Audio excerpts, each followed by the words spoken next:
Hello FPL managers, welcome back to the channel. It's the Red Zone Fantasy Football Premier League channel. My name's Ola. So guys, firstly, I'm gonna apologize for keeping you all waiting till this time before I'm making my transfer plans and cheap strategy video for Double Game Week 25. I know it's been long coming, but at the same time we've had a very long double game week. It's literally about 10 days apart from the previous Premier League game week. So guys, right now my rank is 15k in the world. I scored 111 points last game week.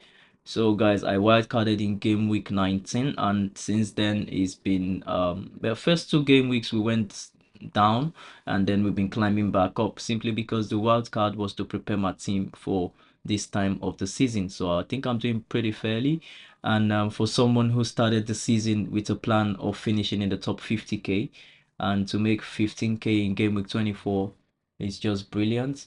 So guys, I scored 111 points. The whole team did very well last game week, and indeed my transferred in player is the only disappointment so far.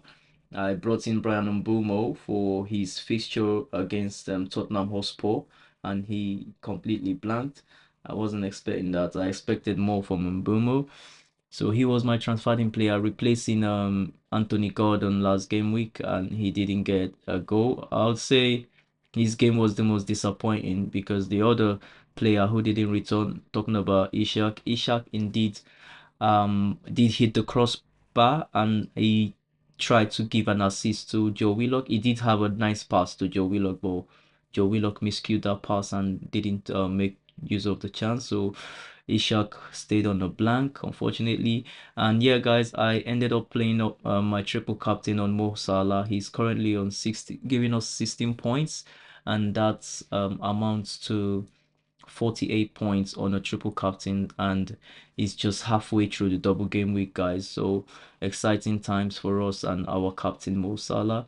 It was risky, but I'll say it's a worthy risk to take because I'm of the opinion that the double game week 25 was a better double game week, having playing Wolverhampton and Aston Villa at home. I felt was a much better fixture for Salah, but with this game week going like this already, and even an assist point or maybe a goal against Everton would really skyrocket our triple captain points, even though we're doing fairly decent already. So guys, another player worth talking about is Ndiaye. Did bring him into my team.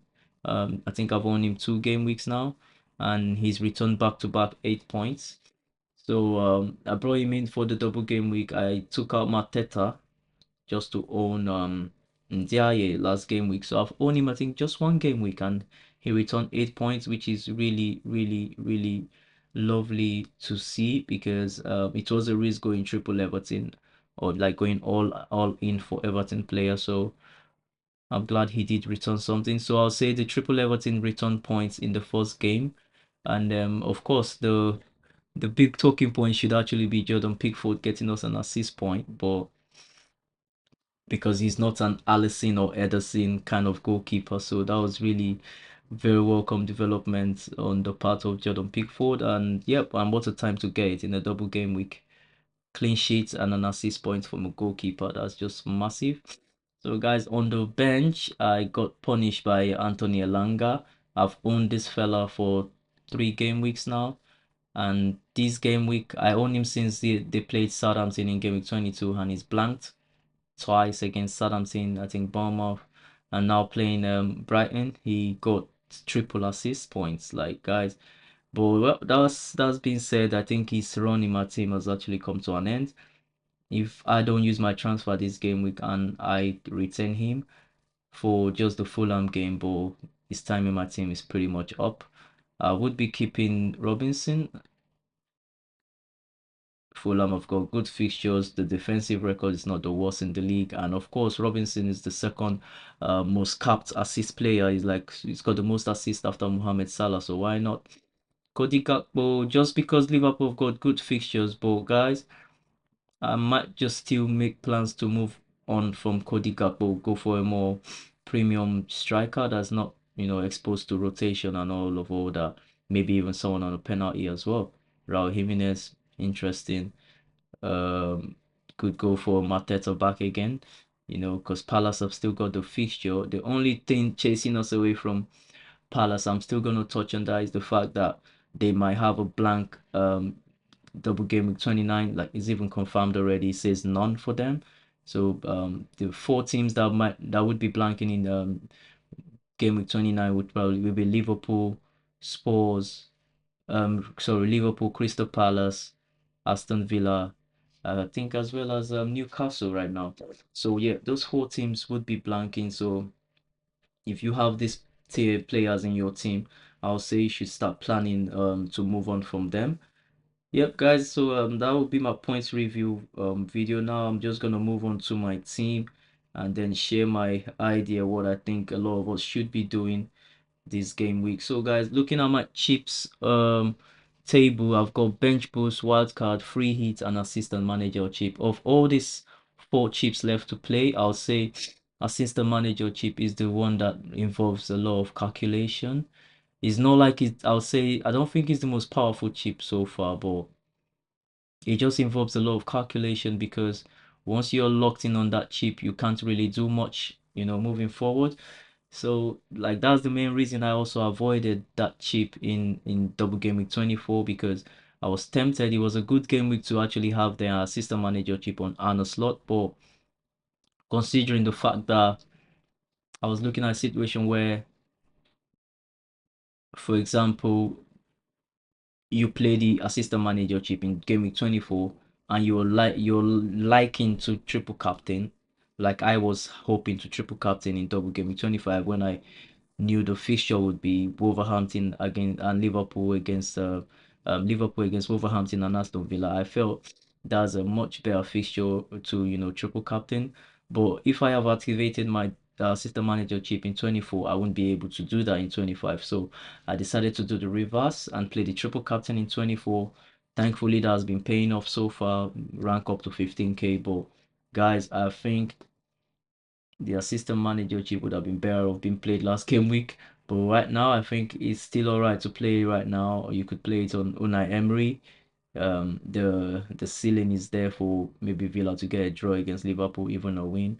That would be really massive for the assistant manager chip on Unai Emery. At the same time, he's also perfect game week to as well play it on Anna slot. Reason being that you just get that extra fixture, which is what a lot of managers went for in double game week 24, trying to get that extra fixture on their assistant manager chip. But guys, my idea to play that chip is pretty different. I am very, very, very much tempted to play that chip on a pretty much weak team, lowly ranked in the table, and hopefully they stand a chance to play to win a higher ranked team. It could easily be a team like Fulham playing a team like Newcastle, or playing a team like Nottingham Forest, where I know that they stand a chance, and it could go either ways. It could be even Brighton playing a team like Arsenal. It could be Brighton playing Chelsea. I mean, these teams have got the chance to do a big one, but I'm really gonna have a look on the table and go for a manager like further down the table, and he's got a chance to win a manager higher ranked. So even Thomas Frank of Brentford is a good one. Like, I'm just mentioning these coaches: Silva of Fulham, Frank of Brentford, um, David Moyes, Hosala of Brighton.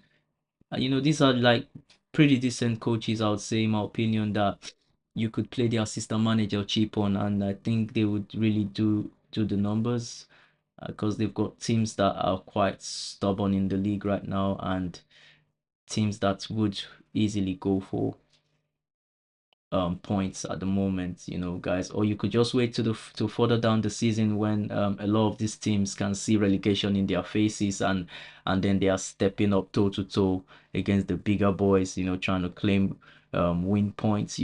That's actually my idea, to play the assistant manager chip towards the ending of the season, maybe from game week 35 to 38, or 34 to 37. But having a look at that situation, guys, is a chip that locks you in. So if you're locked in on the assistant manager chip, you cannot do a bench boost, you cannot do a wild card or free hits just to have certain game week players, because we are still gonna have a blank game week in the future, not just blank game week 29. I think we could have a blank game week 33, as well as that would be a bigger blank. A lot of the teams that won't be playing in that week would mean a lot of us would should use our free hits or wild cards. So talking about that, I think we need to save our free hit for the blank 33, potential blank game 33 and or 34 thereabout. And I would say while saving that particular chip, the free hit, we should look to navigate using transfers, navigate the players that blank in game week 29 out of our team. And I've got a whole lot of those players. Looking at my team right now, I've got Arnold who blanks in game week 29, Salah, Gakpo, that's three. I've got Jacob Murphy, I've got Ishak. So that's what five players in my team that need to be out before the double game week 29. And I think that also includes Crystal Palace, who blank, and Crystal Palace, Newcastle. So I've probably got six players that do blank. And that this is another reason I didn't really feel too bad getting rid of Mateta for my team, because I know he's gonna blank in double game week 29. So I felt moving on from him is not a bad idea at this stage.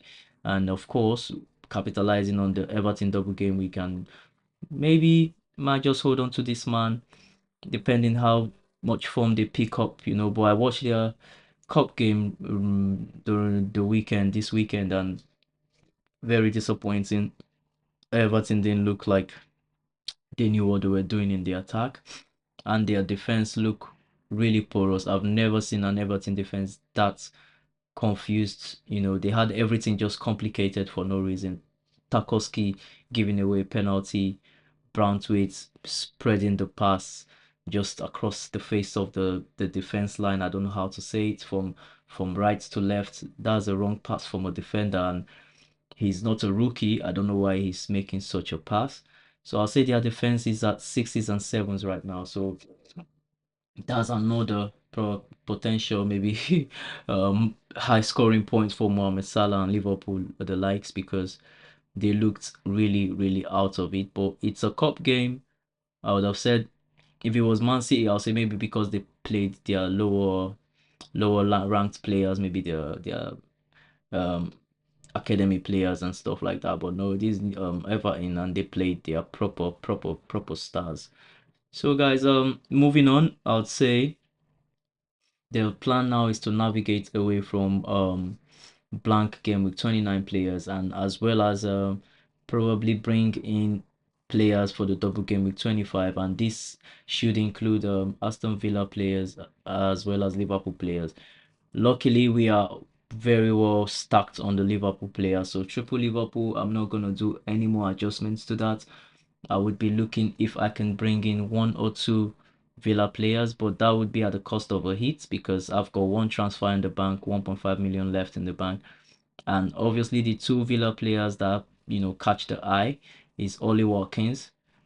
Like I mentioned, I'm not getting rid of the Liverpool attacker in Gakpo or Salah. So obviously the change should happen around the attack or the midfield, because I fancy Morgan Rogers and as well as Ollie Watkins. I feel these are the two premium players to bring in from Aston Villa. If you like Bailey, you can go for Bailey, but I don't know what his chances are now of playing, especially with the likes of Rashford, Donny Marlen, and Marco Asensio arriving in the team. So guys, I would look to probably just take it easy, bring in one player. If you've got the transfer budget, bring in maybe a Watkins, bring in a Rogers. I might just be tempted to bring in a Rogers, but I feel Rogers is not as reliable as my two other budget midfielder, talking about Jacob Murphy and Anthony Elanga. Like, the history is there, game weeks of steady returns, talking about Jacob Murphy, and the history is also there for Elanga. Lots of game weeks of steady returns. You can't compare these two fellas with Rogers. The only thing right now that's going in the favor of Rogers is just the fact that he's got a double game week. Otherwise, guys, I wouldn't really be moving mountains. So this is the little secret I want to share with you lot. I wouldn't be moving mountains just to accommodate these Villa players. Firstly, even though some of us know about the double game week, it's still a very short notice to make any sort of moves. It's not like double game week 24 where literally since game week 19, a lot of us already know about double game week 24 and we've been planning towards this before now, and then we can afford to have 4 or 5 double game week players and even an assistant manager, But compared to this double game week 25, which is quite short period to do any sort of move, and someone like myself making use of my 2 transfers in the last game week on Mbumo and there you're coming into the team, I would say I do not wish to take any more hits or try and squeeze my team just to accommodate any new body in the midfield. So what's come to us, I'll be making another video obviously before the game week is starting, so I might just be letting you guys know if I'm making that move for maybe Ole Watkins into my attack. But I really do not fancy Villa at this point. I don't fancy their players, neither do I fancy their attack. They're not giving that much goals to make us run to them. So let's say I do an DIA now and I bring in a Watkins. And do not forget, guys, Watkins is also flagged. It's probably a muscle or little bit of a groin injury there. I don't know. So, guys, let's say we go for Watkins now. So I do like this combination in the attack. It's a much sharper attack compared to having Ndiaye, but that takes me to a minus 1.9 deficit. So I'm gonna look to do a breakdown, like bring chop down on one of my premium players just to create value for money in the bank. So a good player and the only player I might want to do that with is a Trent Alexander-Arnold. So guys, imagine having to make all these moves just because I'm trying to feed in a Villa player. So let's say I move on from Trent Alexander-Arnold. I will obviously want to go for another double game week player in a Liverpool defender. So probably Konate, or I don't think Robertson's minutes are nailed on. I could go for Andy Robertson or simply do Virgil van Dijk. But Ibrahima Konate does give us value for money. So let's say I do that. But already, guys, imagine all these moves literally is already taking us to a minus okay, I get 0.1 in the bank and it's taking us to literally a -4. It's not bad for a double game week. I say -4 is not bad, but then I'm doing the chop on same Liverpool player. So I wasted 1 transfer on a Liverpool player, in my opinion, and I only still have 1 Villa player. So the only other way to have a double Villa player would be maybe activating the assistant manager chip. The headache about that is that it runs for 3 game weeks. So do I have plans of playing my assistant manager chip for 3 game weeks? Do I have managers that have targeted for that 3 game weeks? Yes or no? So depending on what you think, if you've got managers you've targeted for that 3 game week period, then it's brilliant to play your assistant manager chip, and it's perfect to own one player and the assistant manager while you own your Liverpool assets, because a lot of us are invested in Liverpool already. So guys, but just saying this because I'm showing you my team. For example, if I really want to go hard on this double game week, it means taking hits. So if I then want to bring in another Villa player, let's say I'm looking to bring in Rogers now, that still takes me to a minus what? To a minus some 8. And guys, I don't fancy that. And trust me, Rogers hasn't got the best fixtures after the double game week. So let's say 2 double game weeks at home out of the picture. He's got what? Chelsea at home, Crystal Palace away, Brentford away, and then a blank 29. And I'm not looking to feed too many blank players in the team right now. So guys, let's say I bring in Rogers. This then increases my team to what? 1, 2, 3, 4, 5, 6, 7. Literally 8 players blanking in double game week 29. In blank game week 29, and that would mean 8 blanks, like eight players blanking. That there's no way you can maneuver around that using transfers. You probably have to use a free hit. And guys, like I mentioned, there's a bigger blank in the front, so I'm saving that free hit for that time. So I would say you don't need to go all in for these guys. for these Villa players. I'm gonna round it up right here for them. It's not worth it. I might bring in one Villa player and set the assistant manager chip, on, put it on, activate it. But to talk about taking hits to feed two, three Villa players, I mean, they are not in that vein of form for us to, break the bank and take hits just to own them. So, yep. And I'll show you guys another reason why. Let's just go to this past game week. So, right now, the most captain player for last game week was Salah. Most transferred in was Cody Gakpo. Wild cards played 129k. You know, a lot of things going on in the FPL world.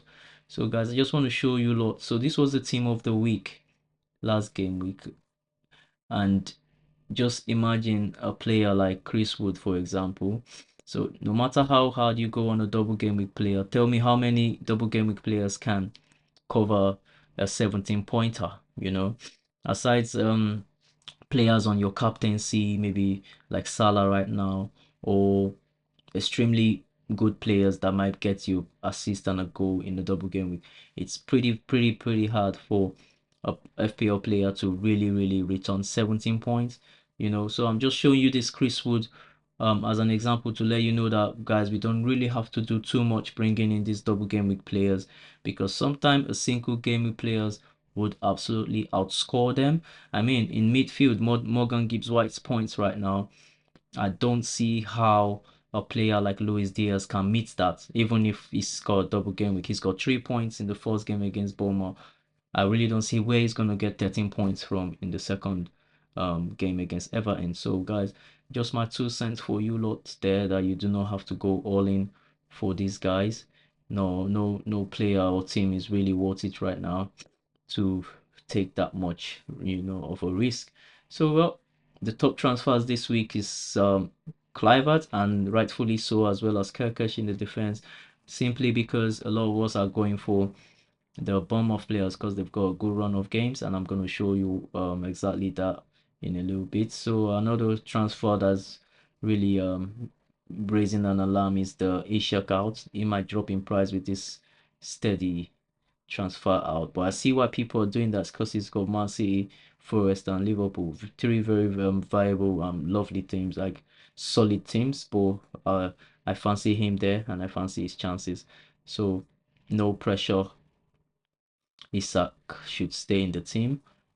I really do not see a reason why I might want to get rid of him and just to accommodate probably a Watkins. When a Watkins has not got that form to want to like go all out for him right now.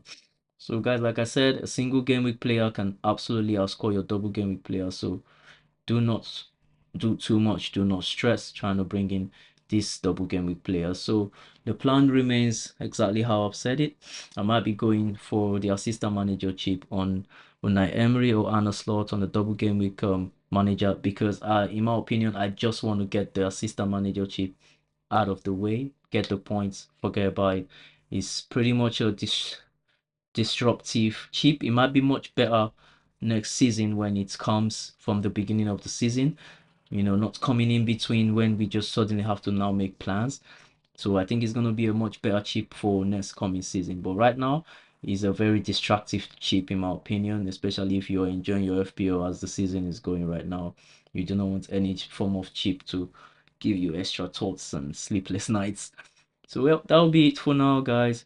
So transfer targets shared with you, reasons behind why you shouldn't do too much trying to own these transfer targets shared with you, and information on blank game weeks, how to probably protect your teams and not waste your chips shared with you. So, guys, that'll be it for now, and I'll be posting the next video update with you lot. I'm hoping Trent Alexander-Arnold is fine for the remaining of the other half of the double game week. So far, he hasn't played any football since the Bournemouth game. He's been resting, and I hope that's really good enough time for him to be back against Everton on 14th of February. Well, fingers crossed.